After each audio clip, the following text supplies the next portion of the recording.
بسم اللہ الرحمن الرحیم.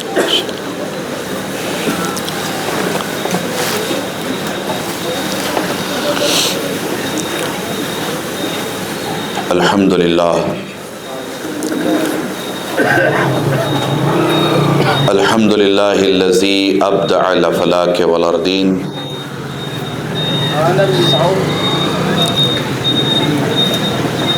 والصلاة والسلام على من كان نبيا وآدم بين الماء والتين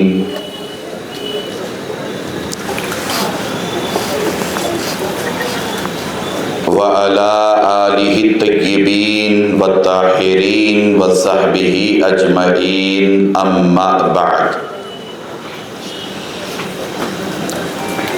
فقد قال الله تبارك وتعالى في القرآن الكريم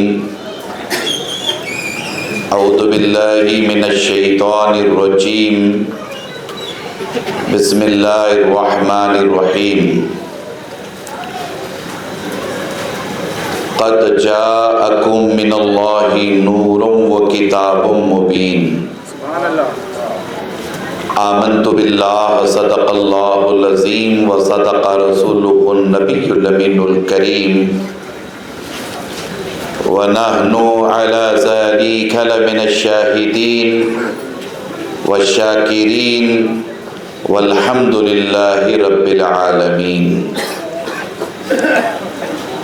وقال في شان حبيبه الكريم عليه تحية والتسليم إن الله وملائكته يصلون على النبي يا أيها الذين آمنوا صلوا عليه وسلموا تسليما. اللهم صل على سيدنا مولانا محمد وعلى آل سيدنا ومولانا محمد طب القلوب والدوائها وعافية الأبدان وشفائها والنور الابصار والضيائها وآلہ وصحبہ دائما ابدا سرمدا.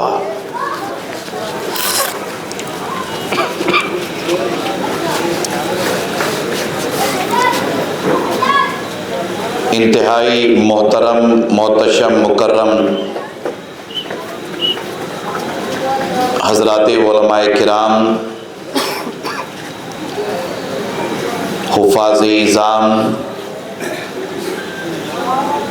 مداحان مصطفیٰ جان رحمت، اساتین ملت، بزرگان ملت و عزیزان ملت اسلامیہ، عفت مآب پردہ نشین خواتین امت، اللہ تبارک و تعالیٰ کا بے پناہ فضل و کرم، اسی کی توفیق و عنایت، اور حضور نبی اکرم صلی اللہ تعالیٰ علیہ وآلہ وسلم کے نالے پاک کا تصدق،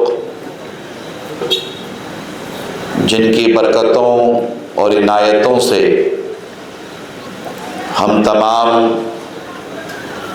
آج کے اس عظیم الشان جشن عید میلاد النبی صلی اللہ تعالیٰ علیہ وآلہ وسلم میں شرکت کی سعادت سے بہرہ مند ہیں. اللہ تبارک و تعالی ہم سب کے مجتمع ہونے کو اپنی بارگاہ میں قبول فرمائے، اور حضور نبی اکرم صلی اللہ تعالیٰ علیہ وآلہ وسلم کی چوکھٹ سے بٹنے والی خیرات کا خصوصی حصہ ہم سب کو عطا فرمائے. قلب کی عمیق گہرائیوں سے اس اجلاس کے تمام منتظمین کو ہدیہ تبریک پیش کرتا ہوں، جن کی شبانہ روز کی محنتوں کے باعث آج کا یہ عظیم الشان اجلاس منصہ شہود میں آیا ہے. اللہ تبارک و تعالیٰ تمام منتظمین کو جزائے خیر عطا فرمائے، اور ان کی ان محنتوں اور کاوشوں کو اپنی بارگاہ میں شرف قبولیت عطا فرمائے۔ اس وقت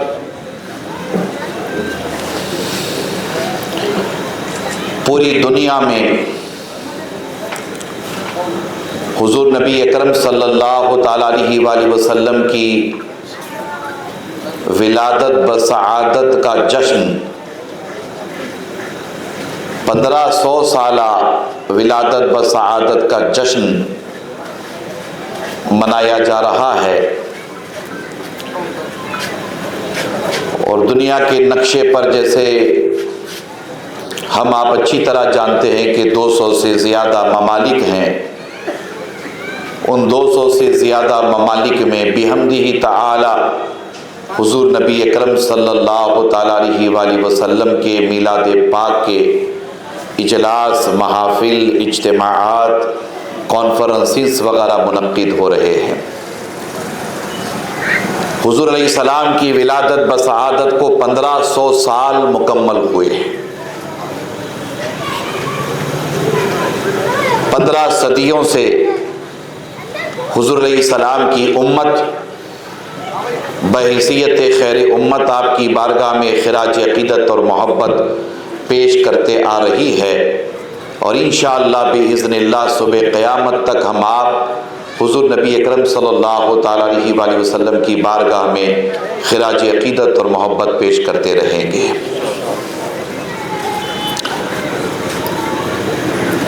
عالم اسلام اس وقت بڑے ناگفتہ بھی حالات سے گزر رہا ہے۔ اسٹیج پر علماء کرام تشریف فرما ہیں، ذمہ داران بھی بیٹھے ہوئے ہیں، اور میرے سامنے بزرگوں کی بھی ایک جماعت موجود ہے، نوجوان بھی تشریف فرما ہیں، ارباب علم و دانش کی بھی میں اس حوالے سے توجہ چاہوں گا کہ بڑے ناگفتہ بھی حالات سے اس وقت عالم اسلام گزر رہا ہے۔ ہم آپ اچھی طرح جانتے ہیں کہ اس وقت فلسطین میں کیا ہو رہا ہے، غزہ میں کیا ہو رہا ہے، بلاد اسلامیہ کن کربناک مراحل سے گزر رہے ہیں، ہم آپ اچھی طرح سے جانتے ہیں۔ وطن عزیز میں بھی حالات ناگفتہ بھی ہیں،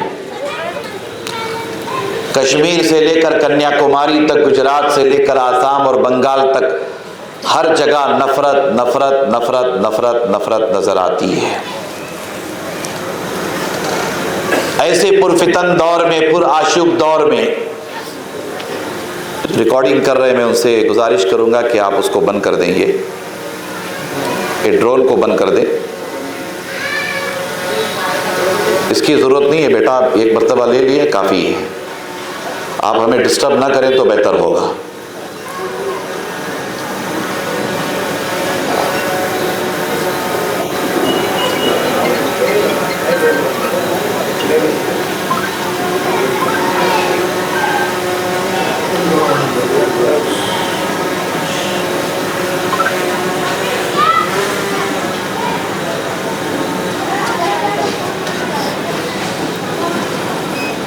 آپ توجہ کریں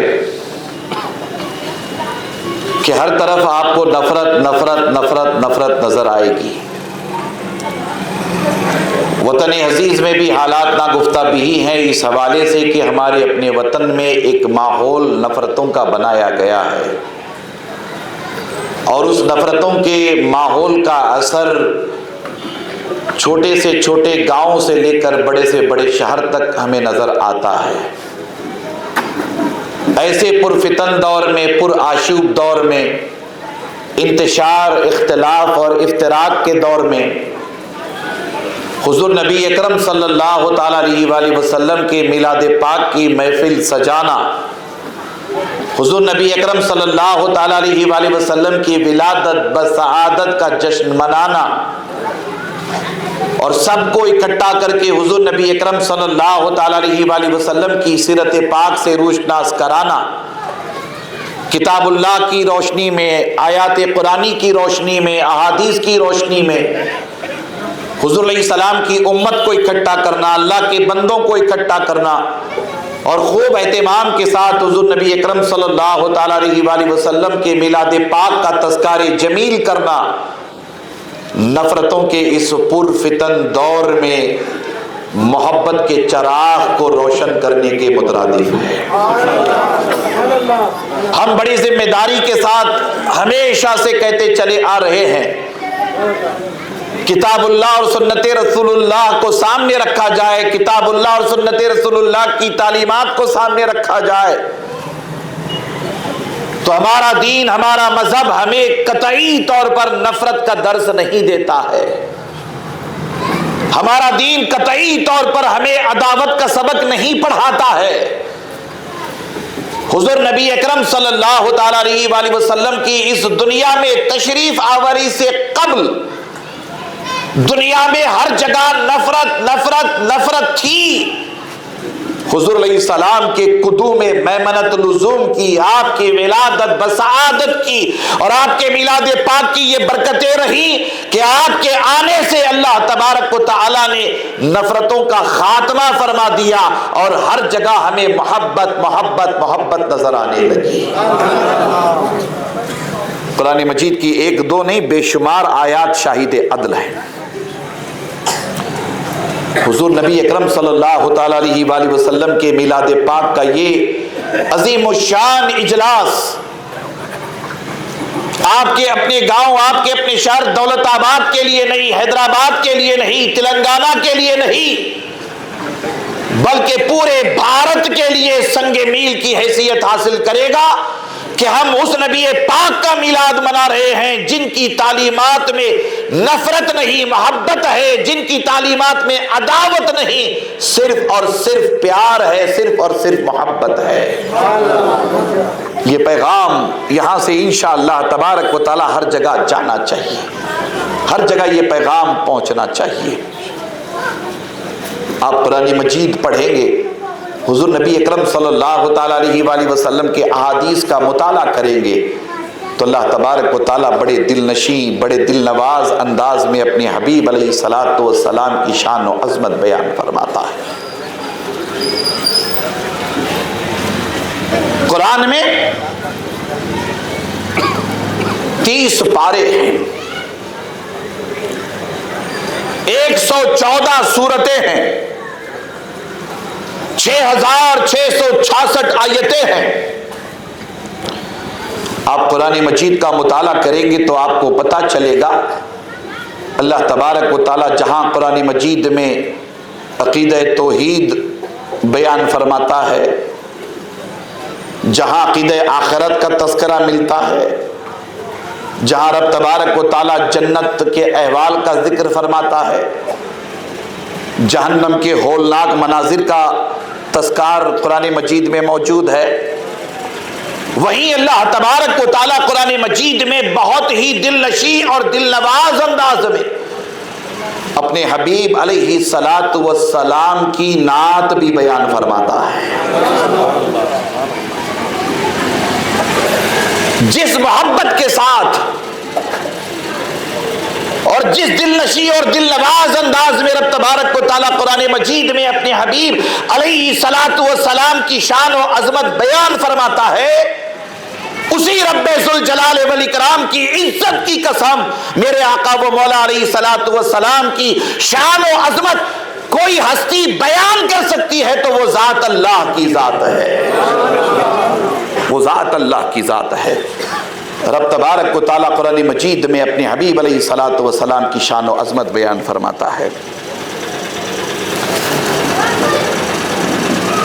ایک دو مقامات پہ نہیں، بے شمار مقامات پر اللہ تبارک و تعالیٰ اپنے حبیب علیہ الصلاۃ والسلام کی شان و عظمت بیان فرماتا ہے۔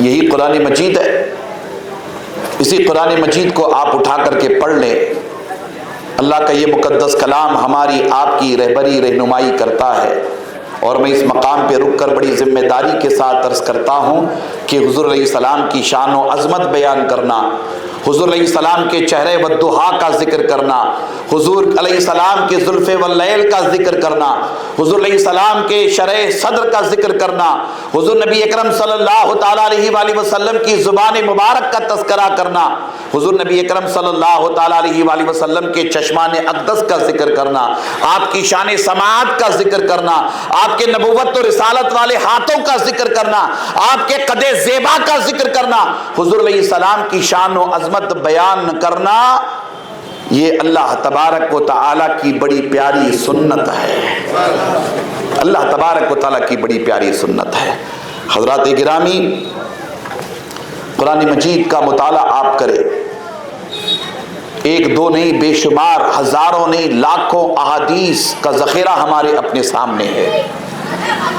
صرف کتب سیاہ نہیں، بخاری، مسلم، ترمذی، ابن ماجہ، نسائی، ابو داؤد ہی نہیں، بلکہ کتب سیاہ کے علاوہ بے شمار احادیث کی کتابیں، ہزاروں لاکھوں کی تعداد میں احادیث موجود ہیں۔ ان احادیث کا مطالعہ کریں۔ اللہ تبارک و تعالیٰ اپنے حبیب علیہ الصلاۃ والسلام کو 5 عظیم شانیں عطا فرمائی ہیں، 5 عظیم شانیں۔ اللہ تبارک و تعالیٰ نے اپنے حبیب علیہ الصلاۃ والسلام کو 5 مخصوص شان و عظمت عطا فرمایا ہے، 5۔ بہت ہی غور سے سنیے گا، ذمہ داری کے ساتھ سنیے گا۔ حضور نبی اکرم صلی اللہ تعالیٰ علیہ وآلہ وسلم کی ایک ہے شان خلقت، ایک ہے شان خلقت، آپ میرے ساتھ بولتے رہیں گے انشاءاللہ۔ ایک ہے حضور نبی اکرم صلی اللہ تعالیٰ علیہ وآلہ وسلم کی شان خلقت، دوسری حضور نبی اکرم صلی اللہ تعالیٰ علیہ وآلہ وسلم کی شان ولادت، تیسری حضور نبی اکرم صلی اللہ تعالیٰ علیہ وآلہ وسلم کی شان بعثت، چوتھی حضور نبی اکرم صلی اللہ تعالیٰ علیہ وآلہ وسلم کی شان رحلت، اور 5ویں حضور نبی اکرم صلی اللہ تعالیٰ علیہ وآلہ وسلم کی شان شفاعت۔ اللہ تعالیٰ نے یہ 5 عظمتیں حضور نبی اکرم صلی اللہ تعالیٰ علیہ وآلہ وسلم کو عطا فرمائی ہے۔ ہم لوگ خوش نصیب اور سعادت مند ہیں، اللہ تبارک و تعالیٰ نے ہمیں آپ کو حضور نبی اکرم صلی اللہ تعالیٰ علیہ وآلہ وسلم کی امت میں پیدا فرمایا، خیر امت بنایا، امت وسط بنایا، امت محرومہ بنایا۔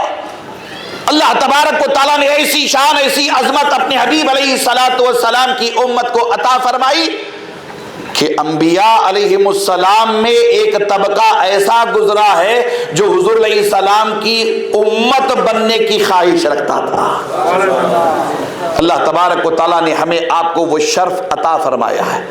پتہ نہیں آپ کے ہمارے والدین کی کون سی نیکیاں، آپ کے ہمارے بڑے بڑوں کی کون سی نیکیاں رہی، اللہ تبارک و تعالیٰ نے ہمیں آپ کو مدینے کے تاجدار کے غلاموں میں پیدا فرمایا۔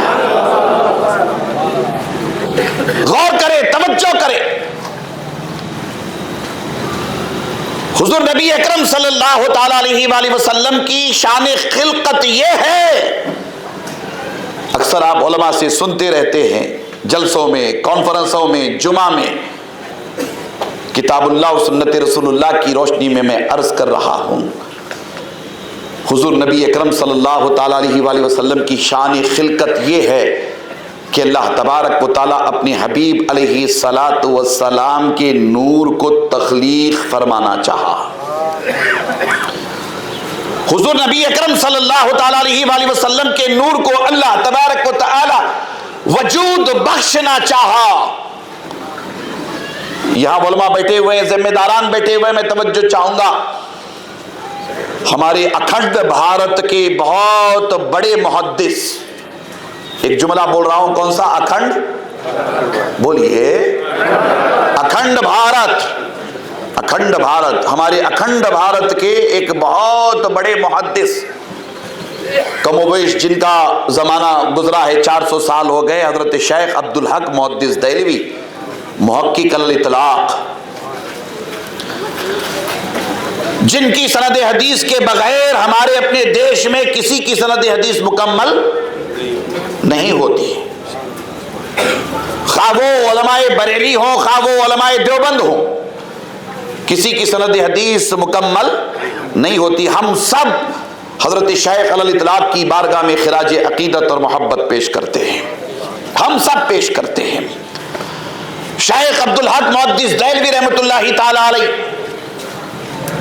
مدارج النبوت میں ارشاد فرماتے ہیں کہ اللہ تبارک و تعالی جب اپنے حبیب علیہ الصلاۃ والسلام کے نور کو بنانا چاہا تو رب تبارک و تعالیٰ نے اپنی زبان قدرت سے ارشاد فرمایا محمد الرسول اللہ۔ آپ میرے ساتھ کہیں گے صلی اللہ تعالیٰ علیہ وآلہ وسلم۔ اللہ نے کیا ارشاد فرمایا؟ محمد الرسول اللہ صلی اللہ تعالیٰ علیہ وآلہ وسلم۔ شیخ علی الاطلاق ارشاد فرماتے ہیں کہ اللہ تبارک و تعالیٰ جیسے ہی اپنی زبان قدرت سے محمد الرسول اللہ فرمایا، حضور نبی اکرم صلی اللہ تعالیٰ علیہ وآلہ وسلم کا نور اللہ کی بارگاہ میں جلوہ گر ہو گیا۔ پھر شیخ علی الاطلاق ارشاد فرماتے ہیں کہ اس نور نبوت سے آواز آئی لا الہ الا اللہ۔ اللہ اکبر۔ آپ غور کریں، توجہ کریں، حضور نبی اکرم صلی اللہ تعالیٰ علیہ وآلہ وسلم کی تخلیق اللہ تبارک و تعالیٰ نے اپنی زبان قدرت سے فرمایا، نور نبوت حاضر ہو گیا اور نور نبوت سے آواز آئی لا الہ الا اللہ۔ اللہ نے فرمایا محمد الرسول اللہ، نور نبوت سے آواز آئی لا الہ الا اللہ۔ شیخ علی الاطلاق کی اس روایت کو سامنے رکھ کر علماء یہی توجہ دلاتے ہیں کہ لا الہ الا اللہ کہنا یہ رسول اللہ کی سنت ہے اور محمد الرسول اللہ کہنا یہ اللہ کی سنت ہے۔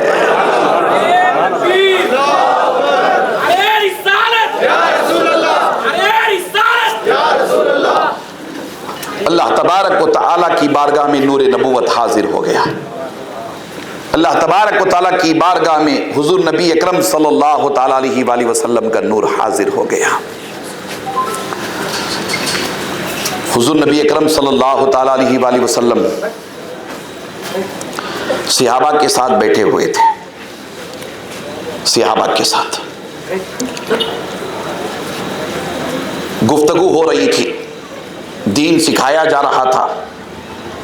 حضور نبی اکرم صلی اللہ تعالیٰ علیہ وآلہ وسلم کے ایک صحابی کھڑے ہو گئے جن کا نام حضرت جابر ہے، کھڑے ہو گئے اور حضور کی بارگاہ میں عرض کرنے لگے کہ اے اللہ کے رسول صلی اللہ تعالیٰ علیہ وآلہ وسلم، یہ بتائیے کہ سب سے پہلے اللہ نے کس شے کو بنایا؟ سب سے پہلے اللہ نے کس شے کو بنایا؟ میں حضور علیہ السلام کی شان تخلیق بیان کر رہا ہوں، شان خلقت بیان کر رہا ہوں۔ سب سے پہلے اللہ نے کس شے کو بیان فرمایا؟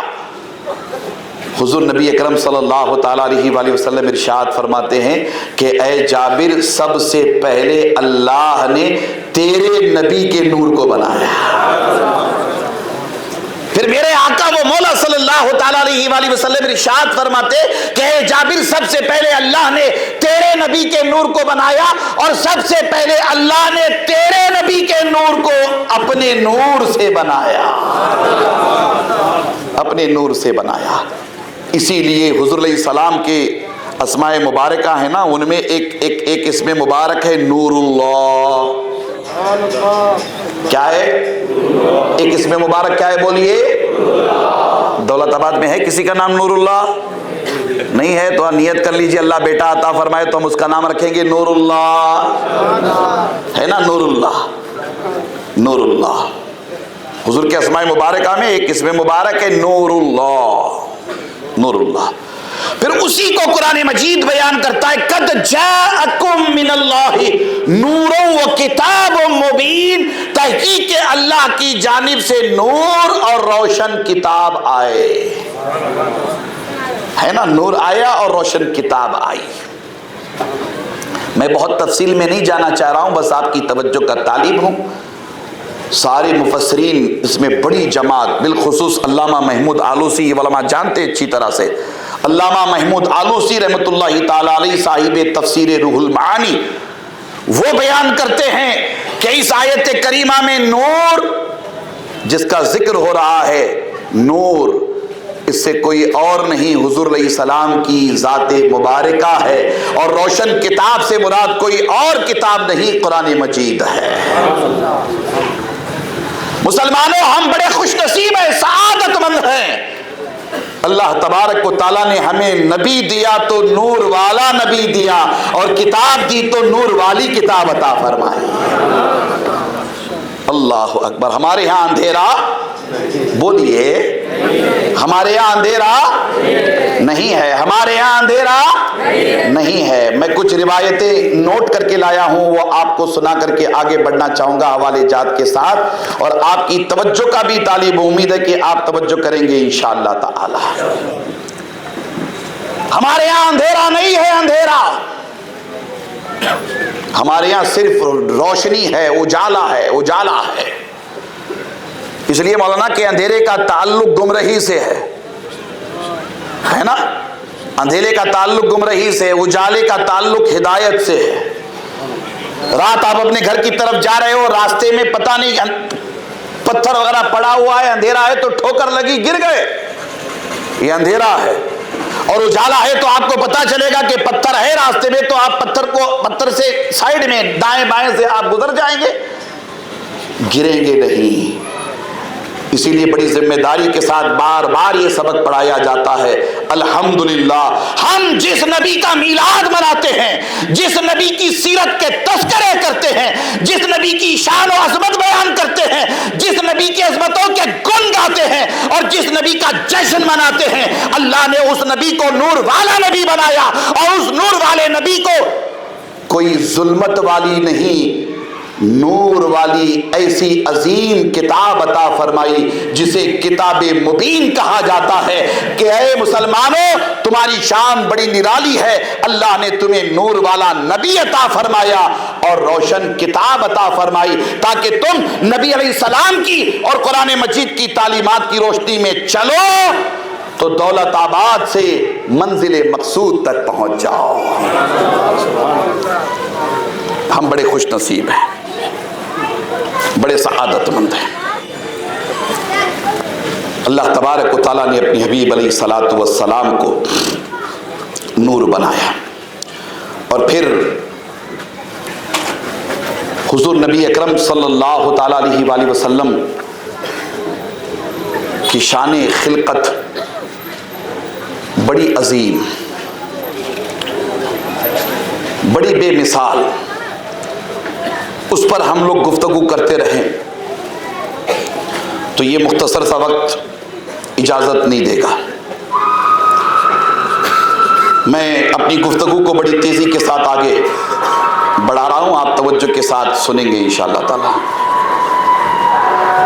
حضرات گرامی، اللہ تبارک و تعالیٰ قرآن مجید میں اپنے حبیب علیہ الصلاۃ والسلام کی جہاں نورانیت اور آپ کی شان و عظمت بیان فرماتا ہے، وہیں اللہ تبارک و تعالیٰ قرآن مجید میں حضور نبی اکرم صلی اللہ تعالیٰ علیہ وآلہ وسلم کی شان و عظمت بھی بیان فرماتا ہے۔ حضور علیہ السلام کی ولادت بسعادت کی شان و عظمت بیان فرماتا ہے۔ حضور نبی اکرم صلی اللہ تعالیٰ علیہ وآلہ وسلم کی سیرت پاک کے عظیم گوشوں کا ذکر فرماتا ہے۔ ہم قرآن مجید جیسے جیسے پڑھتے جائیں گے حضور علیہ السلام کی شان و عظمت ہمارے آپ کے سامنے واضح ہوتے چلی جائے گی۔ ایسے ہی آپ آگے بڑھیں تو قرآن مجید میں اللہ تبارک و تعالیٰ بڑے دل نشیں، بڑے دل نواز انداز میں اپنے حبیب علیہ الصلاۃ والسلام کی ولادت بسعادت کی شان و عظمت بھی بیان فرمائی۔ صرف حضور علیہ السلام کی ولادت بسعادت کی شان و عظمت نہیں، بلکہ قرآن مجید میں اللہ تبارک و تعالیٰ مختلف انبیاء کرام علیہم السلام کی ولادت بسعادت کا تذکرہ فرمایا۔ بالخصوص قرآن مجید آپ پڑھیں گے تو آپ کو پتہ چلے گا کہ اللہ تبارک و تعالیٰ حضرت سیدنا عیسیٰ روح اللہ، حضرت عیسیٰ روح اللہ، ان کی شان و عظمت کا تذکار جمیل اللہ تبارک و تعالیٰ نے قرآن مجید میں فرمایا۔ علماء جانتے اچھی طرح سے سورۃ آل عمران اٹھائیے پڑھیے، حضرت عیسیٰ علیہ السلام کی ولادت و سعادت کی عظمتوں کا بیان سیدہ مریم سلام اللہ علیہا کے حوالے سے، حضرت عیسیٰ علیہ السلام کی ولادت و سعادت کے حوالے سے بڑے دل نشین، بڑے دل نواز انداز میں اللہ تبارک و تعالیٰ قرآن مجید میں بیان فرماتا ہے۔ حضرت یحییٰ علیہ السلام کی ولادت کا ذکر قرآن مجید میں اللہ تبارک و تعالیٰ حضرت ابراہیم علیہ السلام کی ولادت کا ذکر فرماتا ہے۔ ایسے ہی رب تبارک و تعالیٰ قرآن مجید میں اپنے حبیب علیہ السلام کی ولادت و سعادت کا ذکر فرماتا ہے اور ارشاد فرماتا ہے وما ارسلناک الا رحمتا للعالمین۔ اے حبیب مکرم صلی اللہ تعالیٰ علیہ وآلہ وسلم، ہم نے آپ کو سارے عالمین کے لیے رحمت تمام بنا کر بھیجا۔ حضور کے آنے کا ذکر، حضور کی تشریف آوری کا ذکر، حضور نبی اکرم صلی اللہ تعالیٰ علیہ وآلہ وسلم کے بھیجے جانے کا ذکر، اسی کو تو ذکر میلاد کہتے ہیں، اسی کو ذکر میلاد کہتے ہیں، اسی کو ذکر میلاد کہتے ہیں۔ آپ اٹھائیے قرآن مجید، آپ پڑھیے سورۃ بلد۔ سورۃ بلد کا ہم اکثر تذکرہ کرتے رہتے ہیں، ہم سورۃ بلد پڑھتے رہتے، تلاوت کرتے رہتے، علماء بیٹھے ہوئے، علماء کی بھی توجہ چاہوں گا۔ اللہ تبارک و تعالیٰ قرآن مجید میں ارشاد فرماتا ہے لا اقسم بہذا البلد وانت حل بہذا البلد ووالد وما ولد۔ اللہ تبارک و تعالیٰ قرآن مجید میں ارشاد فرماتا ہے کہ میں اس شہر مکہ کی قسم نہیں کھاتا، یا یوں کہیں کہ میں اس شہر مکہ کی قسم نہ کھاؤں۔ لا اقسم بہذا البلد، مجھے قسم کھانے کی ضرورت نہیں ہے، مگر میں شہر مکہ کی قسم کھاتا ہوں۔ پڑھیے قرآن مجید، اللہ تعالیٰ فرماتا ہے میں شہر مکہ کی قسم کھاتا ہوں۔ آپ اللہ تبارک و تعالیٰ کی بارگاہ میں سوال کریں گے اللہ تو شہر مکہ کی قسم کیوں کھاتا ہے، کیوں شہر مکہ کی قسم کھاتا ہے؟ آپ تفاسیر اٹھائیے، پڑھیے۔ پھر قرآن مجید کی سب سے بہترین تفسیر کون سی ہے؟ قرآن کی تفسیر قرآن سے۔ قرآن کی تفسیر بولیے، قرآن کی تفسیر قرآن سے، سب سے بہترین تفسیر قرآن کی تفسیر قرآن سے۔ پھر اس کے بعد قرآن کی تفسیر احادیث سے،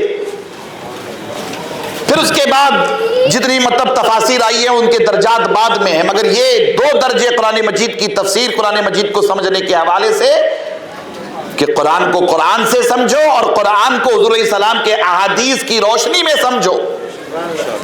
لا اقسم بہذا البلد، اے محبوب مکرم صلی اللہ تعالیٰ علیہ وآلہ وسلم، آپ کی شان، آپ کی عظمت کتنی نرالی ہے۔ اللہ تبارک و تعالیٰ قرآن مجید میں ارشاد فرما رہا ہے کہ میں شہر مکہ کی قسم کھاتا ہوں، میں شہر مکہ کی قسم کھاتا ہوں۔ اے اللہ، شہر مکہ کی قسم تو کیوں کھاتا ہے؟ اس لیے کہ یہاں خانہ کعبہ ہے۔ اللہ تعالیٰ فرماتا ہے نہیں، خانہ کعبہ کی وجہ سے میں شہر مکہ کی قسم نہیں کھاتا ہوں۔ اے اللہ، تو شہر مکہ کی قسم مطاف کی وجہ سے کھاتا ہے؟ کہا مطاف کی وجہ سے بھی نہیں۔ اے اللہ، تو شہر مکہ کی قسم حجر اسود کی وجہ سے کھاتا ہے؟ کہا حجر اسود کی وجہ سے بھی نہیں۔ صفا مروہ کی وجہ سے؟ کہا صفا مروہ کی وجہ سے بھی نہیں۔ آب زمزم کی وجہ سے؟ کہا آب زمزم کی وجہ سے بھی نہیں۔ مزراب رحمت کی وجہ سے؟ باب کعبہ کی وجہ سے اللہ تو شہر مکہ کی قسم کھاتا ہے؟ کہا نہیں۔ مقام ابراہیم کی وجہ سے؟ کہا نہیں۔ رکن یمانی، رکن شامی، رکن عراقی، اس کی وجہ سے کھاتا ہے شہر مکہ کی قسم؟ اللہ تعالیٰ فرماتا ہے نہیں، اس کی وجہ سے بھی نہیں۔ مینا، عرفات، مزدلفہ لوگ حج کرنے کے لیے آتے ہیں، اس لیے شہر مکہ کی قسم کھائی جا رہی ہے؟ کہا نہیں۔ اے اللہ، شہر مکہ کی قسم تو ان میں سے کسی وجہ سے نہیں کھا رہا ہے، نہ خانہ کعبہ کی وجہ سے، نہ مطاف کی وجہ سے، نہ مقام ابراہیم کی وجہ سے، نہ آب زمزم کی وجہ سے، نہ صفا کی وجہ سے، نہ مروہ کی وجہ سے، نہ مینا کی وجہ سے، نہ عرفات کی وجہ سے، نہ مزدلفہ کی وجہ سے۔ اے اللہ، تو شہر مکہ کی قسم کیوں کھا رہا ہے؟ آگے قرآن ہماری آپ کی رہبری رہنمائی کرتا ہے، لا اقسم بہذا البلد، میں شہر مکہ کی قسم صرف اور صرف اس لیے کھا رہا ہوں کہ اس شہر مکہ میں میرا محبوب رہتا ہے۔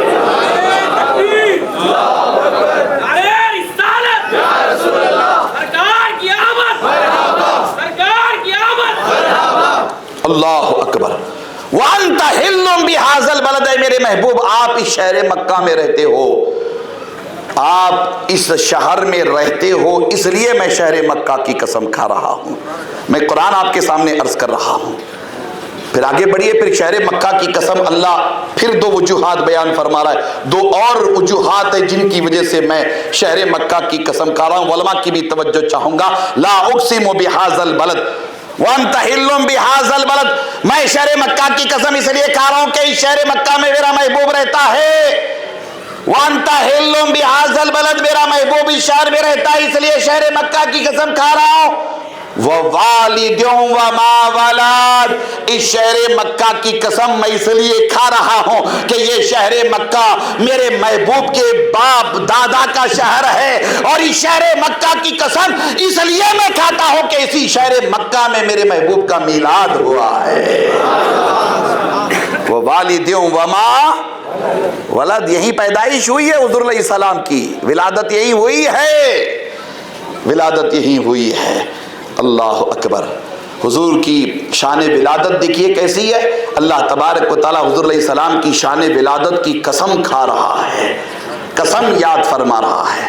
اللہ اکبر۔ حضرات گرامی، یہ شان کوئی معمولی شان نہیں ہے۔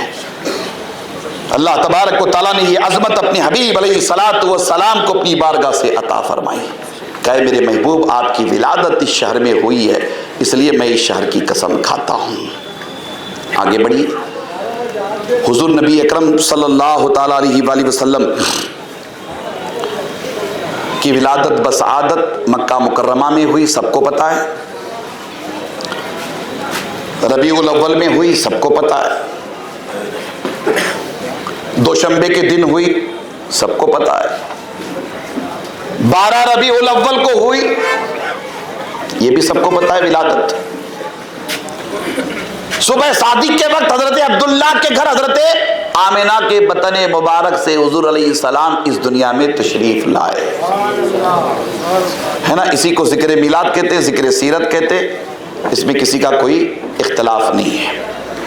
تاریخ میں بعض مورخین کا اختلاف ہے کہ یہ تاریخ نہیں یہ تاریخ ہے، تاریخ میں اختلاف ہو سکتا ہے، مگر اللہ تعالیٰ نے اپنے حبیب علیہ الصلاۃ والسلام کو جو شان ولادت عطا فرمائی، وہ شان ولادت بڑی عظیم ہے، بڑی عرفہ ہے، بڑی اعلیٰ ہے۔ اللہ اکبر۔ ہم لوگ بڑے خوش نصیب ہیں، بڑے سعادت مند ہیں۔ بھارت کا مسلمان بہت سعادت مند ہے۔ ہمارے دیش میں رہنے بسنے والے کروڑوں ہندوستانی بھی بڑے عظیم ہیں۔ اللہ تعالیٰ نے ہمارے دیش کو ایک عظیم شرف عطا فرمایا ہے، اور عظیم شرف کیا ہے؟ ابن عساکر تاریخ دمشق کبیر میں یہ روایت لاتے ہیں، اور بھی بڑے بڑے علماء بڑے بڑے محدثین اسے بیان کرتے ہیں۔ توجہ کا طالب ہوں، غور سے سنیے گا، اس لیے کہ ہم یہاں ذکر رسول کرنے کے لیے اوپر سٹیج پہ بیٹھے ہوئے ہیں، آپ ذکر رسول سننے کے لیے یہاں آئے ہوئے ہیں۔ حضور علیہ السلام کی شان میلاد، شان سیرت ہم بیان کر رہے ہیں، آپ لوگ بیٹھ کر کے شان میلاد، شان سیرت سماعت کر رہے ہیں۔ آپ کو اندازہ بھی ہونا چاہیے اور آپ کو معلوم بھی ہونا چاہیے کہ یہ شان و عظمت حضور علیہ السلام کے میلاد پاک کی، آپ کی سیرت پاک کی کیسی عظیم ہے، کتنی عظیم ہے۔ حضرت آدم علیہ السلام کو اس دنیا میں بھیجا گیا، پتہ ہے آپ کو؟ حضرت آدم علیہ السلام اس دنیا میں تشریف لائے۔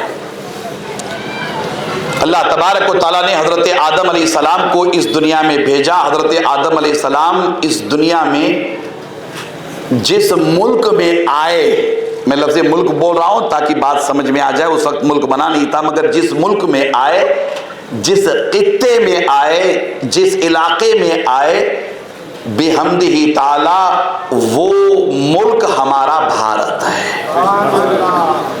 آدم علیہ السلام بولیے سب سے پہلے کہاں ہے؟ جنت سے سیدھے بولیے بھارت میں۔ ہمارے دیش میں، ہمارے بھارت میں آئے۔ سب سے پہلے کہاں آئے؟ بولیے، پیچھے والے بولیں، بھارت میں آئے، ہے نا؟ آدم علیہ السلام جنت سے سیدھے ہمارے دیش میں اتارے گئے، اور ہمارا دیش اکھنڈ بھارت۔ کون سا بھارت؟ اکھنڈ بھارت۔ اس کا نقشہ ہے، آپ تلاشیں گے تو آپ کو مل جائے گا اکھنڈ بھارت کسے کہتے ہیں۔ انڈیوائیڈڈ انڈیا۔ اس میں آج کا جو سری لنکا ہے جسے سرندیپ کہا جاتا ہے، سرندیپ بھی ہے۔ حضرت آدم علیہ السلام کا نزول اللہ کی بارگاہ سے یہاں ہوا، آپ یہاں تشریف لائے، نازل ہوئے۔ زمین پر جب آئے، دن گزرا، رات آئی تو پریشان ہونے لگے، اس لیے کہ جنت میں رات نہیں ہے۔ یہ آپ کو پہلے ہی سے پتا چلے، ورنہ وہاں جانے کے بعد آپ رات کو تلاشیں گے رات کہاں ہے۔ جنت میں رات بولیے نہیں ہے، جنت میں صرف نور ہی نور ہے، اجالا ہی اجالا ہے، وہاں رات نہیں ہے، جنت میں رات نہیں ہے۔ رات ہوئی تو حضرت آدم علیہ السلام بے چین ہونے لگے، بے قرار ہونے لگے۔ اللہ تبارک و تعالیٰ نے حضرت جبرائیل سے فرمایا کہ اے جبرائیل، میرا آدم جنت میں رہا ہے، اب زمین پہ اتارا گیا ہے۔ اے جبرائیل، رات ہو گئی، اندھیرا ہو گیا، میرا آدم بے چین بے قرار ہو رہا ہے، جاؤ جا کر کے میرے آدم کی بے چینی بے قراری دور کر دو۔ غور سے سنیے گا، سب سے پہلے نبی ظاہراً ابو الانبیاء، تمام نبیوں کے باپ، تمام انسانوں کے باپ حضرت آدم علیہ السلام سب سے پہلے ہمارے دیش میں آئے۔ بات سمجھ میں آ رہی نا؟ سب سے پہلے ہمارے دیش میں آئے۔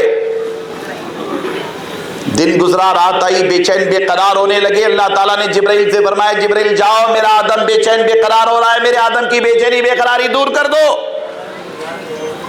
حضرت جبرائیل اللہ کا حکم پا کر کے حضرت آدم علیہ السلام کی خدمت میں حاضر ہوئے۔ حضرت جبرائیل کو دیکھ کر کے حضرت آدم علیہ السلام کی بے چینی بے قراری کسی حد تک کم ہو گئی۔ اللہ کا حکم تھا کہ بے چینی بے قراری کیسے دور کر دی جائے۔ آپ کو پتا ہے نا کہ آپ کے گھروں میں اگر کوئی بے چین بے قرار ہو جاتا ہے، آپ میں سے کوئی بے چین بے قرار ہو جاتا ہے، بے چینی بے قراری بڑھ جاتی ہے، ایسے ہی بیٹھے بیٹھے بے چینی بے قراری بڑھ جاتی ہے، تو آپ نہیں کہتے کہ چلیے امام صاحب کے پاس چلیں، مولانا صاحب کے پاس چلیں، پیر صاحب کے پاس چل کر کے ان سے دعا پڑھوا لیں گے۔ دعا پڑھوا لیتے ہیں نا جی، دعا پڑھوا لیتے ہیں۔ ہمارے یہاں یہی مطلب ایک سلسلہ ہے بے چینی بے قراری کے لیے، ہم کہتے ہیں کہ مولانا دعا پڑھ دیجئے، مولوی صاحب دعا پڑھ دیجئے، امام صاحب دعا پڑھ کے دم کر دیجئے، اس سے بے چینی بے قراری دور ہوتی ہے۔ اب آدم علیہ السلام بے چین بے قرار ہیں، حضرت جبرائیل علیہ السلام آئے، اللہ نے حکم دیا کہ جبرائیل، آدم کی بے چینی بے قراری دور کرنا ہو تو میرے آدم کے سامنے اذان پکارنا۔ آپ لوگ دولت آباد میں کیا کہتے ہیں؟ اذان پکارنا کہتے ہیں، اذان دینا کہتے ہیں؟ اذان دینا ہے جبرائیل، اذان دینا۔ اب یہیں کی بولی جائے مولانا، تاکہ بات سمجھ میں آ جائے۔ اذان دینا، میرے آدم کے سامنے اذان پکارنا، اذان دینا۔ حضرت آدم علیہ السلام کے سامنے حضرت جبرائیل اذان پکارنے لگے، اذان دینے لگے۔ اذان کے وہ کلمات، اللہ اکبر، آپ میں سے کسی نے غور کیا ہے؟ نہیں غور کیا، اس لیے کہ ہمیں فرصت ہی نہیں ملتی ہے۔ ہم اپنے کام دھندے میں، دنیا داری میں، پیسہ کمانے کے چکر میں اتنا بیزی ہیں کہ ہم اذان کے وہ روحانی کلمات، وہ اذان کی فلک شگاف صدائیں جو بلند ہوتی رہتی ہیں، صدائے لاہوتی جسے کہا جاتا ہے، وہ عظیم الفاظ، وہ عظیم آواز، اذان کی، خدا کی عزت کی قسم نوجوانوں، تڑپ کر کے ذرا محبت کے ساتھ اذان کو سنو گے، اذان کا جواب دو گے تو تمہاری بھی بے چینی بے قراری ختم ہوگی۔ اللہ تبارک و تعالیٰ تمہیں اذان سے، پھر اس کے بعد نماز سے محبت کرنے والا بنائے گا۔ ہمارا نوجوان طبقہ اس سے بہت دور ہو گیا ہے، بہت دور ہو گیا، اس لیے اذان کا احترام کرو، اذان کا احترام کرو، اذان کا رسپیکٹ کرو۔ اور اذان کے کلمات پر غور کرو. حضرت جبرائیل اذان پکارنے لگے, اذان دینے لگے. اللہ اکبر. فرمایا جاتا ہے کہ حضرت آدم علیہ السلام کی بے چینی بے قراری ختم ہونے لگی. ادھر حضرت جبرائیل کی اذان مکمل ہوئی, ادھر حضرت آدم علیہ السلام کی بے چینی بے قراری ختم ہو گئی. بات آپ کو مزید سمجھاؤں گا مگر یہ بات آپ کی ہماری سمجھ میں آ رہی ہے. اللہ کے کلام میں اذان میں جس میں عقیدہ توحید اور عقیدہ رسالت دونوں کا بیان ہے, اللہ کی بڑائی کا بیان, مصطفیٰ جان رحمت کی شان و عظمت کا بیان.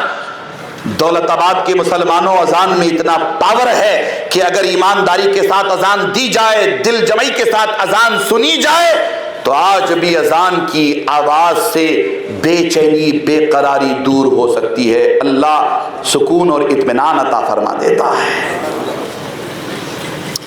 مگر ہم توجہ نہیں کرتے, ہمیں توجہ کرنا چاہیے. حضرت آدم علیہ السلام کی بے چینی بے قراری بھی کم ہو گئی. اب حضرت آدم علیہ السلام سے گفتگو ہو رہی ہے حضرت جبرائیل کی, ہے نا. تو یہاں رک کر کے میں آپ کو مزید اس طرف لے جانا چاہتا ہوں جہاں آپ تھوڑی سی توجہ کریں گے تو اپنی قسمت پہ ناز کریں گے. علماء بھی بیٹھے ہوئے, غور سے سنیے گا. سب سے پہلے حضرت آدم علیہ السلام کے قدم ہمارے بھارت میں پڑے, ہے نا. سب سے پہلے آدم علیہ السلام کے قدم ہمارے دیش میں آئے, اکھنڈ بھارت میں آئے. اور سب سے پہلے حضرت جبرائیل ہمارے ہی دیش میں آئے.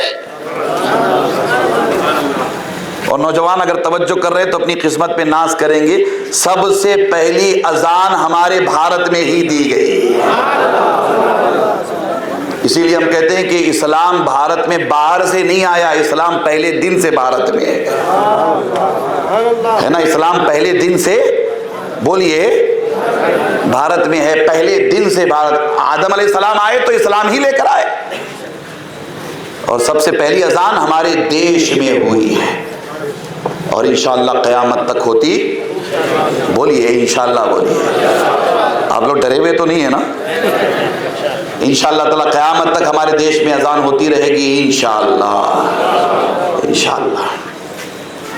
پھر تیسری بات, حضرت آدم علیہ السلام سے حضرت جبرائیل کی گفتگو ہونے لگی.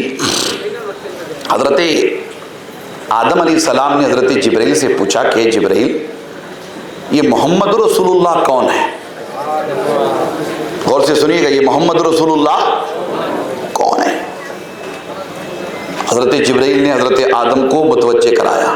کہا آپ نے جنت میں نہیں دیکھا تھا, جنت کے دروازے پر ایک طرف لا الہ الا اللہ, دوسری طرف محمد رسول اللہ لکھا ہوا ہے. یہ وجہ تخلیق کائنات ہے, اللہ کے محبوب ہیں. اللہ نے انہیں اپنے نور سے بنایا, انہی کے نور سے اللہ نے کائنات کی تخلیق فرمائی. انہی کا نور آپ کی پیشانی میں چمک رہا ہے. یہ سب سے پہلے بنائے گئے. اور اے آدم علیہ السلام, یہ سب سے آخری نبی بن کر آپ کی اولاد میں پیدا ہوں گے. سب سے آخری نبی بن کر, تمام نبیوں کے امام, تمام نبیوں کے سردار, خاتم الانبیاء بن کر آپ ہی کی اولاد میں پیدا ہوں گے. یہ تذکرہ حضرت جبرائیل کر رہے ہیں حضرت آدم علیہ السلام کے سامنے. تو حضرت آدم علیہ السلام کے سامنے گویا حضرت جبرائیل حضور علیہ السلام کے میلاد پاک کی شان و عظمت بیان فرما رہے ہیں. تو پتا چلا سب سے پہلے آدم ہمارے بھارت میں آئے, سب سے پہلے حضرت جبرائیل ہمارے بھارت میں آئے, سب سے پہلے اذان ہمارے بھارت میں دی گئی, اور سب سے پہلے میلاد ہمارے بھارت میں منایا گیا. اللہ اکبر. سب سے پہلے میلاد, بولیے, ہمارے بھارت میں.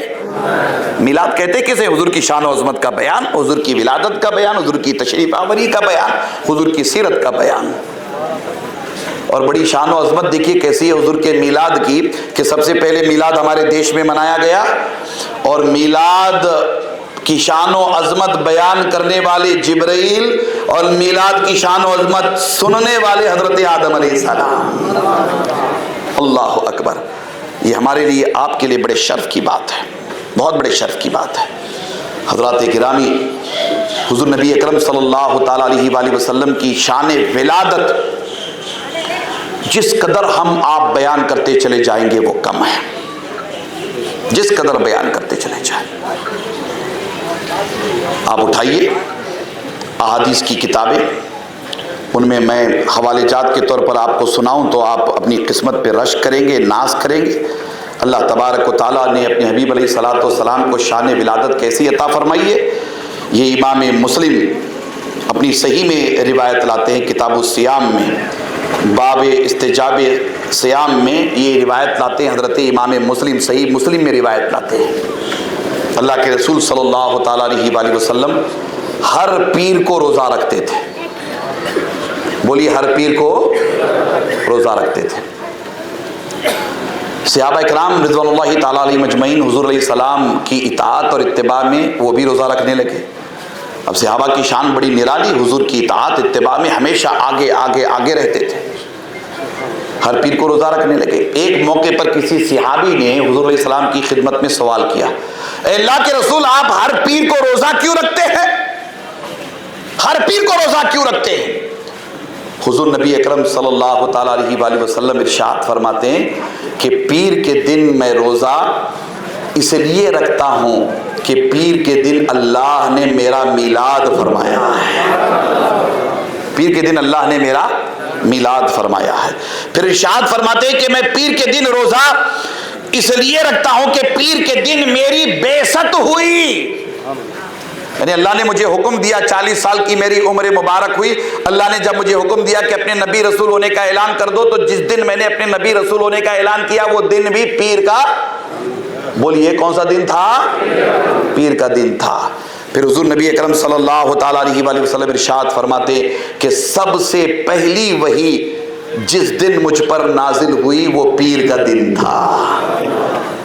پیر کے دن میں روزہ رکھتا ہوں اس لیے کہ پیر کے دن میری ولادت ہوئی، پیر کے دن میں روزہ رکھتا ہوں اس لیے کہ پیر کے دن میری بعثت ہوئی، اور پیر کے دن میں روزہ رکھتا ہوں اس لیے کہ پیر کے دن سب سے پہلی وحی مجھ پر نازل ہوئی۔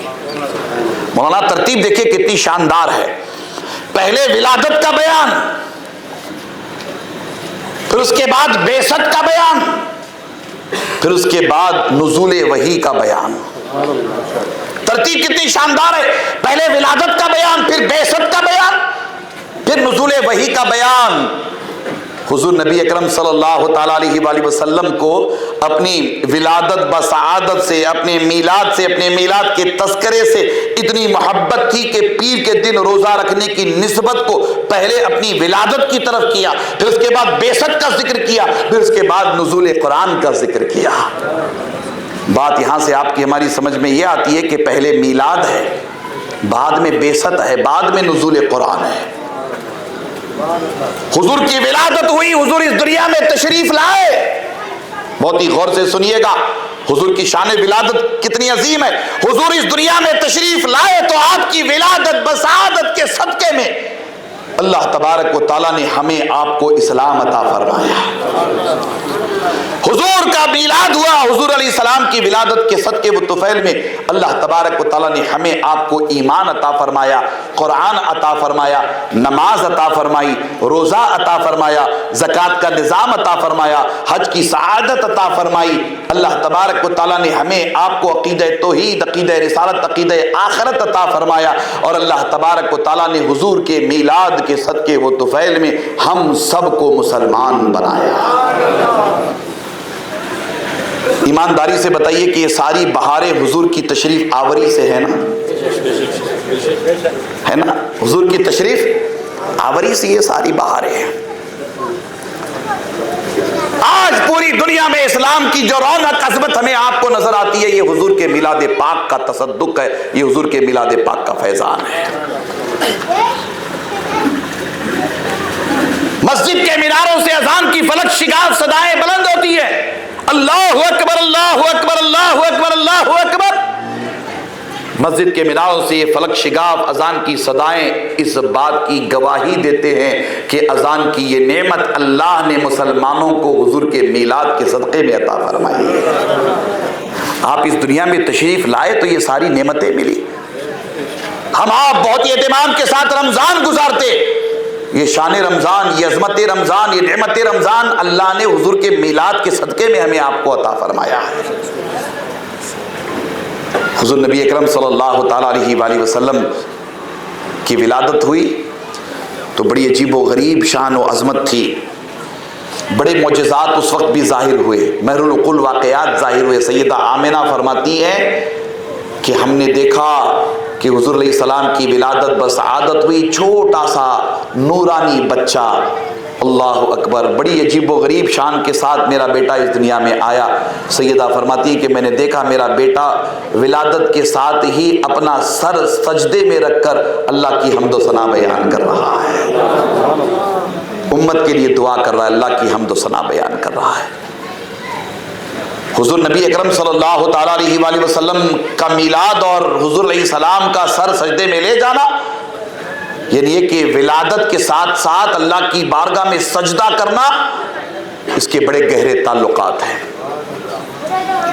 حضور نبی اکرم صلی اللہ تعالیٰ علیہ وآلہ وسلم کے میلاد سے ایک پیغام پوری دنیا کو دیا جا رہا ہے کہ اے مسلمانوں، حضور نبی اکرم صلی اللہ تعالیٰ علیہ وآلہ وسلم کا میلاد منانے والوں، حضور کی سیرت کے جلسے کرنے والوں، حضور کی عظمتوں کے گن گانے والوں، حضور کی شان و عظمت بیان کرتے رہنا، مگر پہلے اللہ کی بارگاہ میں سجدہ کرنا، پہلے اللہ کی بارگاہ میں سجدہ کرنا، پہلے اللہ کی بارگاہ میں سجدہ کرنا۔ اللہ اکبر۔ ہم لوگ اس طرف کم متوجہ ہیں، ہماری توجہ مسجدوں کو ہمیشہ آباد کرنے کی طرف ہونی چاہیے، ہماری فکر ہمیشہ مسجدوں کو آباد کرنے کی ہونی چاہیے۔ 5 وقتہ نماز کی پابندی، اور 5 وقتہ نماز میں خاص طور پر فجر کی نماز کی پابندی، میں اکثر توجہ دلاتا رہتا ہوں ہمارے نوجوانوں کو کہ اس کے بغیر کامیابی کامرانی ممکن نہیں ہے۔ اللہ تبارک و تعالیٰ نے اپنے حبیب علیہ الصلوۃ والسلام کی امت کی کامیابی 5 وقتہ نماز میں رکھی ہے، بالخصوص نماز فجر میں رکھی ہے، نماز فجر میں رکھی ہے۔ ہمیں اس طرف خصوصی توجہ کرنے کی ضرورت ہے۔ حضرات گرامی، حضور نبی اکرم صلی اللہ تعالیٰ علیہ وآلہ وسلم کے میلاد پاک کے جلسے میں ہم آپ حاضر ہیں۔ یہ عظیم جلسہ ہمارے لیے، آپ کے لیے بڑی اہمیت کا حامل و مالک ہے۔ میں آپ کی توجہ چاہوں گا، بڑی ذمہ داری کے ساتھ میں عرض کر رہا ہوں، ہمارے لیے، آپ کے لیے حضور نبی اکرم صلی اللہ تعالیٰ علیہ وآلہ وسلم کی تشریف آوری، آپ کا میلاد پاک ہر جہت سے، ہر رخ سے ہم سب کے لیے ایک عجیب و غریب شان و عظمت رکھتا ہے۔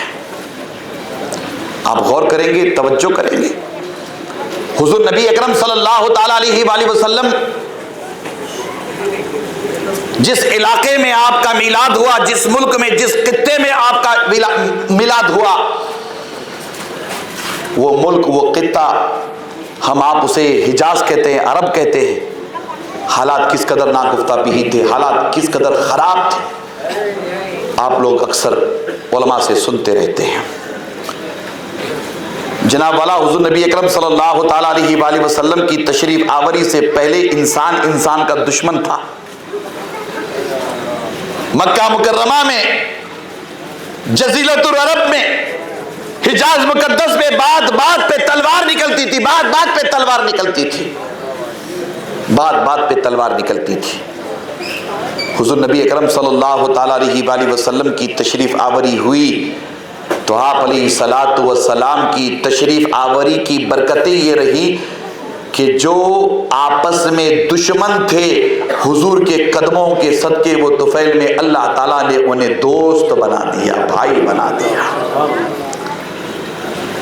حضور کی یہ شان رحمت للعالمین ہے۔ وما ارسلناک الا رحمتا للعالمین کی عظمت آپ توجہ کے ساتھ سنیے۔ اللہ تبارک و تعالیٰ نے حضور نبی اکرم صلی اللہ تعالیٰ علیہ وآلہ وسلم کو ایسی شان رحمت للعالمین عطا فرمائی کہ حضور علیہ السلام مسلمانوں کے لیے تو رحمت ہی ہیں، اللہ تبارک و تعالیٰ نے کم و بیش 18,000 عالمین کے لیے آپ کو رحمت تمام بنا کر بھیجا۔ وہ وہ صرف مسلمانوں کے لیے نبی نہیں ہے بلکہ وہ غیر مسلموں کے بھی نبی ہے. یہ بات بہت ہی ذمہ داری کے ساتھ کہہ رہا ہوں، اور ذمہ داری کے ساتھ آپ سنتے بھی رہیے. وہ صرف مسلمانوں کے لیے رحمت بنا کر نہیں بھیجے گئے بلکہ وہ سارے عالمین کے لیے رحمت بنا کر بھیجے گئے. کسی نے بڑی اچھی پیاری تشریح کی کہ حضور کی رحمت للعالمین کو کیسے سمجھایا جائے، کہ حضور کی رحمت للعالمین کا احاطہ کتنا بڑا ہے، حضور کی رحمت للعالمین کی شان کیسی عظیم ہے. فرمایا کہ حضور کی رحمت للعالمین کی شان ایسی عظیم ہے کہ اللہ تبارک و تعالی جس عالم کا رب ہے، اللہ تبارک و تعالی جس عالم کا رب ہے، اللہ تبارک و تعالیٰ نے اپنے حبیب کو اس عالم کے لیے رحمت بنایا ہے. اسی لیے کسی شاعر نے بڑی پیاری بات کہی کہ وہ ہر عالم کی رحمت ہیں، وہ ہر عالم میں رہتے ہیں، یہ ان کی مہربانی ہے کہ یہ عالم پسند آیا. حضور کی شان رحمت للعالمین آپ کی بعثت کے بعد، آپ کے اعلان نبوت کے بعد، بعثت سے پہلے، بعثت کے بعد، اللہ اکبر، اللہ تبارک و تعالیٰ نے حضور نبی اکرم صلی اللہ تعالیٰ علیہ وآلہ وسلم کے ذریعہ دنیا میں جو نفرت پائی جاتی تھی، عداوت پائی جاتی تھی، اللہ تبارک و تعالیٰ نے اس نفرت اور اس عداوت کا خاتمہ فرما دیا. مسلمانوں، میں آپ سے اس لیے عرض کر رہا ہوں کہ بعض بیماریاں مسلمانوں میں بھی بہت زیادہ عام ہو گئی ہیں. مسلمانوں میں حسد آ گیا، مسلمانوں میں گھمنڈ آ گیا، مسلمانوں میں تکبر آ گیا، مسلمانوں میں غیبت آ گئی، مسلمانوں میں چغلی آ گئی، مسلمانوں میں کہنا نہیں چاہیے منافقت آ گئی. حلال اور حرام کے درمیان ہم تمیز کرنا بھول گئے. یہ ساری بیماریاں ہمارے دین کو، ہمارے ایمان کو، بلکہ ہماری روحانیت کو کھوکھلا کر رہی ہے، کھوکھلا. اللہ اکبر. اس قدر حالات ناگفتہ بھی ہے کہ بیٹا باپ کی عزت نہیں کرتا، بیٹی ماں کی عزت نہیں کرتی، چھوٹے بڑوں کا احترام نہیں کرتے، بڑے چھوٹوں کے ساتھ شفقت سے پیش نہیں آتے. ہمارے ہاں اس قدر یہ بیماریاں عام ہوتی چلی جا رہی ہیں، عام ہوتی چلی جا رہی ہیں. اللہ کی پناہ.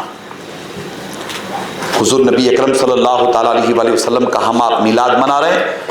حضور کی شان و عظمت پڑھتے رہیے، سنتے رہیے، آگے بڑھتے رہیے. حضور کی پوری 63 سالہ حیات طیبہ اٹھا کر کے دیکھ لیجئے. حضور کی 63 سالہ حیات طیبہ میں آپ کو کہیں نفرت اور کہیں عداوت نظر نہیں آئے گی. مکہ مکرمہ میں اللہ کے رسول صلی اللہ تعالیٰ علیہ وآلہ وسلم دعوت و تبلیغ میں، دعوت و دین میں مصروف ہیں. اللہ کے بندوں کو لا الہ الا اللہ کی طرف بلا رہے. اللہ کی بارگاہ میں سربہ سجود ہیں تو کفار مشرکین آپ کے جسد اقدس پر جانوروں کی اوجڑی لا کر ڈال دیتے تھے، کوڑا کرکٹ لا کر ڈال دیتے تھے، آپ کے گلے میں رسی ڈال کر کے آپ کو پکڑ کے ایسے گھسیٹتے تھے. آپ کے گلے مبارک، آپ کے گردن مبارک میں ورم آ جاتا تھا، آپ کو تکلیف دی جاتی تھی. ایک موقع پر سیدہ فاطمہ سلام اللہ علیہا حاضر ہوتی ہیں اور عرض کرتی ہیں کہ اللہ کے رسول ان کے لیے بد دعا کر دیجئے، یہ جو ظالم آپ کو تکلیف دے رہے ہیں، اللہ کے رسول ان کے لیے بد دعا کر دیجئے. میرے آقا و مولا صلی اللہ تعالیٰ علیہ وآلہ وسلم ارشاد فرماتے ہیں کہ بیٹی، اللہ تبارک و تعالیٰ نے مجھے بد دعا کرنے کے لیے یا بد دعا دینے کے لیے اس دنیا میں نہیں، بلکہ اللہ نے مجھے گالیاں دینے والوں کو دعائیں دینے والا بنا کر اس دنیا میں بھیجا. اللہ اکبر. دعائیں دینے والا بنا کر بھیجا. طائف میں کیا کچھ ہوا آپ کو نہیں پتا؟ آپ اچھی طرح جانتے ہیں کس قدر طائف میں اللہ کے رسول صلی اللہ تعالیٰ علیہ وآلہ وسلم کے ساتھ ظالمانہ سلوک کیا گیا. حضور لہو لہان ہو گئے. اللہ کے رسول صلی اللہ تعالیٰ علیہ وآلہ وسلم پر پتھر برسائے گئے تو اللہ کے رسول لہو لہان ہو گئے. فرشتے حاضر خدمت ہوئے اور کہنے لگے کہ اللہ کے رسول آپ فرما دے. تو طائف والے دو پہاڑوں کے درمیان ہیں، انہیں یہی دبا کر کے مسل کر کے رکھ دیں گے، یہ تباہ برباد ہو جائیں گے، ختم ہو جائیں گے. اللہ کے رسول صلی اللہ تعالیٰ علیہ وآلہ وسلم نے ارشاد فرمایا کہ اے فرشتوں، میری قوم مجھے جانتی نہیں ہے، میری قوم مجھے جانتی نہیں ہے، اگر جانتی ہوتی تو یہ سلوک نہ کرتی، میں میری قوم کے لیے بد دعا یا میری قوم کے لیے عذاب کی بات نہیں کروں گا، آج نہیں تو کل اللہ تعالیٰ انہیں ہدایت دے گا اور ضرور یہ میری دعوت کو قبول کریں گے۔ حضور نبی اکرم صلی اللہ تعالیٰ علیہ وآلہ وسلم نے کبھی کسی کے لیے بد دعا نہیں فرمائی، نفرت ہے ہی نہیں، نفرت ہے ہی نہیں۔ مدینہ منورہ میں پتہ ہے کیا حال تھا؟ مدینہ منورہ میں ایک عورت دیوانی، آپ کے دولت آباد میں بھی، سنگاریڈی میں، حیدرآباد میں ہوتے نا ایسے دیوانی قسم کے لوگ ہوتے، راستوں میں گھومتے پھرتے رہتے، زیادہ باتیں کرتے رہتے، دیوانی قسم کے لوگ ہوتے۔ ایک دیوانی عورت تھی، وہ کسی سے ملاقات کر لیتی تھی تو اس سے کوئی ملنا نہیں چاہتا تھا، اس لیے کہ وہ کسی سے بات کرنے لگتی تو وہ کافی دیر تک باتیں کرتی رہتی تھی اور اوٹ پٹھان قسم کی باتیں کرتی رہتی تھی۔ وہ عورت سامنے سے آتی ہو، ادھیڑ عمر کی، سامنے سے آتی ہو تو لوگ راستہ چھوڑ دیتے تھے کہ یہ پکڑ لے گی تو پھر چھوڑے گی نہیں۔ ایک تو دیوانی ہے، ایک تو دیوانی ہے۔ مدینہ منورہ میں اس کی بات سننے والا کوئی نہیں تھا، مدینہ منورہ میں اس سے گفتگو کرنے والا کوئی نہیں تھا۔ حضور کے میلاد پاک کے جلسے میں بیٹھنے والوں، حضور کی سیرت سننے والوں، حضور کی شان و عظمت سننے والوں، ذرا غور کرو، جس رسول کا ہم آپ میلاد منا رہے وہ رسول اعظم کیسی شان کیسی عظمت والے ہیں۔ اللہ اکبر۔ صحابہ حضور کے ساتھ ہیں، اللہ کے رسول راستے سے گزر رہے، وہ عورت سامنے سے آ رہی ہے، حضور علیہ السلام کو آتا ہوا دیکھتی ہے اور آگے بڑھتی ہے، اللہ کے رسول صلی اللہ تعالیٰ علیہ وآلہ وسلم سے باتیں کرنے لگتی ہے۔ میرے آقا و مولا صلی اللہ تعالیٰ علیہ وآلہ وسلم اس سے اپنا دامن بچا کر نہیں جاتے۔ دولت آباد والوں سنو، اس جلسے میں بیٹھنے والوں سنو، اللہ کے رسول اپنا دامن بچا کر کے آگے نہیں بڑھتے، اپنا دامن بچا کر کے آگے نہیں بڑھتے، اس سے باتیں کیے بغیر آگے نہیں جاتے، وہ کھڑی ہو جاتی ہے، اللہ کے رسول بھی کھڑے ہو جاتے، وہ باتیں کرنے لگتی ہے۔ اللہ کے رسول صلی اللہ تعالیٰ علیہ وآلہ وسلم اطمینان اور سکون سے اس کی باتیں سنتے ہیں۔ مدینہ منورہ میں کوئی اس کی باتیں سن نہیں رہا تھا، اللہ کے رسول اطمینان سے اس کی باتیں سن رہے ہیں۔ وہ بولی چلی جا رہی ہے، اللہ کے رسول سن رہے ہیں، وہ بولی چلی جا رہی ہے، اللہ کے رسول سن رہے ہیں، وہ بولی چلی جا رہی ہے، اللہ کے رسول سن رہے ہیں۔ صحابہ درمیان میں روکنے کی کوشش کرتے، روکنے کی کوشش کرتے صحابہ، اللہ کے رسول یہ دیوانی ہے، یہ پاگل ہے، اس کا دماغی توازن متاثر ہے، یہ ایسے ہی گھنٹوں باتیں کرتی رہتی ہے۔ کسی صحابی نے حضور سے کہا، اللہ کے رسول صلی اللہ تعالیٰ علیہ وآلہ وسلم اس صحابی سے مخاطب ہو کر فرماتے ہیں کہ صحابیوں مجھے بھی پتا ہے کہ یہ عورت پاگل ہے، پورے مدینہ میں اس کی کوئی سننے والا نہیں ہے، اگر میں بھی اس کی نہ سنوں تو پھر اس کی کون سنے گا، میں بھی اس کی نہ سنوں تو اس کی، یہ ہے شان رحمت للعالمین، بولیے یہ ہے شان رحمت للعالمین۔ اور 2025 میں ہم اتنے بڑے ہو گئے کہ ہم اپنے بڑوں کے سلام کا جواب بھی نہیں دیتے، جی ہم اپنے بڑوں کے سلام کا جواب بھی نہیں دیتے۔ امت میں بھی، ملت میں بھی انتشار، اختلاف، افتراق اتنا زیادہ ہے، اللہ کی پناہ، اللہ کی پناہ۔ ہم لوگ سیدھے سیدھے جواب دینا بھی پسند نہیں کرتے، سیدھے سیدھے جواب دینا پسند نہیں کرتے۔ حضور نبی اکرم صلی اللہ تعالیٰ علیہ وآلہ وسلم کی سیرت پاک کے اس گوشے کو سامنے رکھو اور حضور کی شان و عظمت ذرا سنتے چلو۔ اللہ کے رسول صلی اللہ تعالیٰ علیہ وآلہ وسلم کی شان رحمت للعالمین یہ تھی کہ آپ سلام کرنے میں پہل کرتے تھے۔ کیا کرتے تھے سلام کرنے میں؟ بولیے جی، پہل کرتے تھے، اور ہم انتظار کرتے ہیں، ہم کیا کرتے؟ انتظار کرتے ہیں کہ سامنے والا آ رہا ہے نا وہ پہلے سلام کرے، ہم انتظار، یہی فرق ہے۔ اپنے اندر تبدیلی لانے کی ضرورت ہے، تبدیلی لانے کی ضرورت ہے۔ حضرات گرامی، حضور نبی اکرم صلی اللہ تعالیٰ علیہ وآلہ وسلم کی شان رحمت للعالمین دیکھیے۔ ایک لڑکا، یہودی لڑکا، حضور نبی اکرم صلی اللہ تعالیٰ علیہ وآلہ وسلم کے درس میں آ کر کے اکثر بیٹھا کرتا تھا، مسجد نبوی میں تھا وہ یہودی، حضور کی درس میں آ کر کے بیٹھتا تھا، اور حضور نبی اکرم صلی اللہ تعالیٰ علیہ وآلہ وسلم سے اسے بڑی محبت تھی۔ میرے آقا و مولا صلی اللہ تعالیٰ علیہ وآلہ وسلم کا چہرہ وہ دہا ایسا نورانی تھا کہ دشمن بھی دیکھ لیتے تھے تو محبت کرنے لگ جاتے تھے، دشمن بھی دیکھتے تھے۔ وہ کمال حسن حضور ہے کہ گمان نقص جہاں نہیں۔ امام احمد رضا محدث بریلوی بھی فرماتے کہ وہ کمال حسن حضور ہے کہ گمان نقص جہاں نہیں، یہی پھول خار سے دور ہے، یہی شمع ہے کہ دعا نہیں، یہی پھول خار سے دور ہے، یہی شمع ہے کہ دعا نہیں۔ سب محبت کرتے تھے اللہ کے رسول سے۔ وہ یہودیوں کا لڑکا تھا مگر حضور سے بڑی محبت کرتا تھا، بڑی محبت کرتا تھا۔ پتہ ہے اس کا کام کیا تھا؟ اس کا کام یہ تھا کہ اللہ کے رسول صلی اللہ تعالیٰ علیہ وآلہ وسلم جب تشریف لاتے تھے تو آپ اپنے نالین شریفین مسجد کے باہر اتارتے تھے، نالین شریفین مسجد کے باہر اتارتے تھے۔ نالین سمجھتے ہیں نا؟ حضور علیہ السلام اپنی جوتی مبارک مسجد کے باہر اتارتے تھے۔ وہ یہودی لڑکا حضور کی جوتی مبارک لے کر کے بس مسجد کے باہر حضور کی جوتیاں لے کر بیٹھ جاتا تھا، اور کچھ نہیں کرتا تھا، بیٹھ جاتا تھا اور کچھ نہیں کرتا تھا۔ اس کو بڑا پیار تھا حضور علیہ السلام سے، بڑی محبت تھی۔ جب اللہ کے رسول جانے لگتے تو پھر مطلب یہ کہ جوتیاں لا کر حضور کے قدمین شریفین میں رکھ دیتا تھا۔ حضور علیہ السلام بھی اس یہودی کے لڑکے سے بڑی محبت فرماتے تھے۔ اللہ اکبر۔ ایک دن وہ نظر نہیں آیا۔ حضور نبی اکرم صلی اللہ تعالیٰ علیہ وآلہ وسلم نے پوچھا کہ وہ یہودی لڑکا نظر کیوں نہیں آ رہا ہے؟ ذرا غور سے سنیے گا۔ حضور کی سیرت پاک ہے، 2025 کے دور میں ہم ہیں، سوشل میڈیا کے دور میں، اور اس ایسے دور میں ہے جس دور میں دین محسوس ہو رہا ہے کہ دینی حمیت مسلمانوں کے درمیان متاثر ہوتی چلی جا رہی ہے، جذبہ متاثر ہوتا چلا جا رہا ہے۔ یہود و نصارہ کے نقش قدم پر ہم لوگ چلنے والے بن گئے، یورپین امریکن کلچر کو اپنانے والے بن گئے۔ ذرا سا غور سے سنیے گا، وہ لڑکا نظر نہیں آیا یہودیوں کا، تو اللہ کے رسول نے اپنے صحابہ سے پوچھا، اے صحابی وہ لڑکا یہودیوں کا روزانہ آیا کرتا تھا، آج کیوں نہیں آیا؟ آج کیوں نہیں آیا؟ میں پوری روایت آپ کو بیان کروں گا مگر آپ کی توجہ چاہ رہا ہوں۔ حضور کی سیرت پاک ہم آپ بیان کرتے رہتے، سنتے رہتے، حضور کی شان و عظمت۔ ہمارے مسجد کے اماموں کو ایسی عظمتوں والا ہونا چاہیے کہ اگر ان کا مقتدی مسجد میں نظر نہ آئے تو وہ اس مقتدی کے بارے میں پوچھے کہ مقتدی کیوں نظر نہیں آیا۔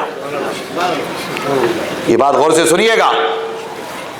ہمارے پیروں کو چاہیے کہ ان کا مرید اگر نظر نہ آئے تو اپنے مرید سے متعلق پوچھے کہ ہمارا مرید کہاں ہے، کیوں نظر نہیں آ رہا۔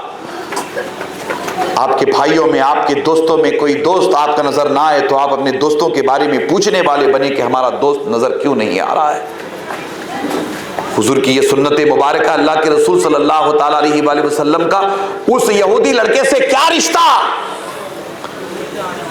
یہی نا رشتہ انسانیت ہے۔ حضور رحمت للعالمین ہے، حضور کی شان رحمت للعالمین ہی ہے۔ اللہ کے رسول پوچھتے ہیں صحابہ سے کہ وہ یہودی لڑکا کہاں ہے؟ اللہ اکبر۔ صحابہ حضور کی بارگاہ میں عرض کرتے ہیں اللہ کے رسول وہ بیمار ہوا ہے اسی لیے نہیں آ پایا۔ حضور نبی اکرم صلی اللہ تعالیٰ علیہ وآلہ وسلم خدا کی عزت کی قسم اپنے صحابہ کو اپنے ساتھ لے کر کے اس یہودی کے گھر جاتے ہیں۔ اور پتہ ہے آپ کو یہود و نصارہ اسلام کی روز اول سے دشمن ہے، روز اول سے دشمن ہے۔ یہود و نصارہ اسلام کی روز اول سے دشمن ہے، پیغمبر اسلام کے دشمن ہے۔ اپنے صحابہ کو لے کر اللہ کے رسول صلی اللہ تعالیٰ علیہ وآلہ وسلم اس یہودی کے گھر جاتے اس کا مزاج پوچھنے کے لیے۔